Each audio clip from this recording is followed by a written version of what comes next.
Mauro Pili, appassionato di Bitcoin. Innanzitutto, che cos'è il Bitcoin?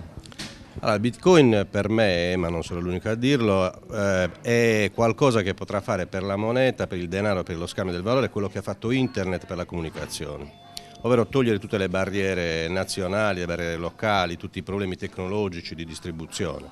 Cioè, se noi pensiamo oggi a Internet, come si muove l'informazione, come si muovono, come chiunque possa prendere e scrivere un testo, cosa che prima non era pensabile se non associandosi a un sistema di distribuzione. La stessa cosa succede oggi con con i Bitcoin per quanto riguarda il valore. Se io voglio trasferire un importo che può essere un millesimo di euro, o voglio trasferire 1 milione di euro, con il Bitcoin lo posso fare in qualunque parte del mondo, in tempo reale, con costi vicini allo zero. Perché ti sei avvicinato a questa cybermoneta, possiamo chiamarla così?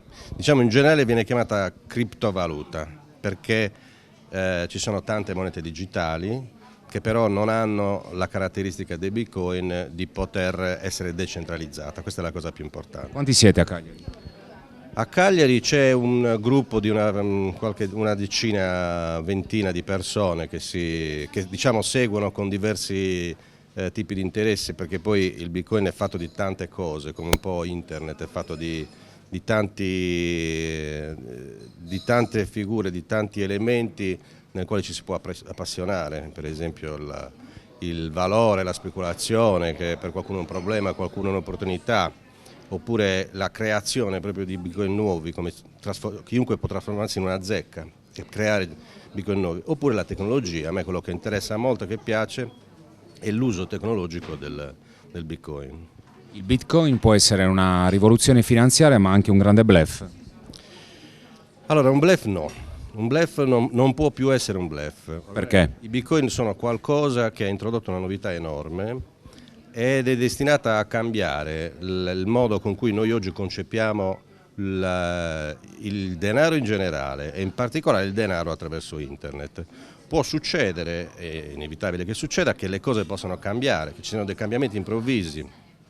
Già sta succedendo che ci sono tanti tentativi di monete alternative e qualcuna di queste potrebbe creare qualcosa di nuovo rispetto ai Bitcoin e magari prendere il sopravvento di Bitcoin. Oppure i Bitcoin potrebbero trasformarsi o potrebbero succedere degli eventi anche, chiamiamoli catastrofici, che già nel corso degli anni sono successi, tipo un bug che consente al valore del Bitcoin andare vicino a zero, ma i bug, come succede nell'informatica, vengono corretti, vengono sistemati. Oppure può succedere che ci sia qualcuno, come è successo per esempio a alcuni exchange, che faccia dei fallimenti clamorosi, trascinandosi dietro tutta una serie di utenti e magari come è successo ai tempi della New Economy, società che andavano alle stelle, magari in pochi giorni crollavano. Insomma, il Bitcoin è una certezza, per ora. Il Bitcoin è un passaggio verso il futuro. Come sarà il futuro veramente adesso è difficile poterlo stabilire.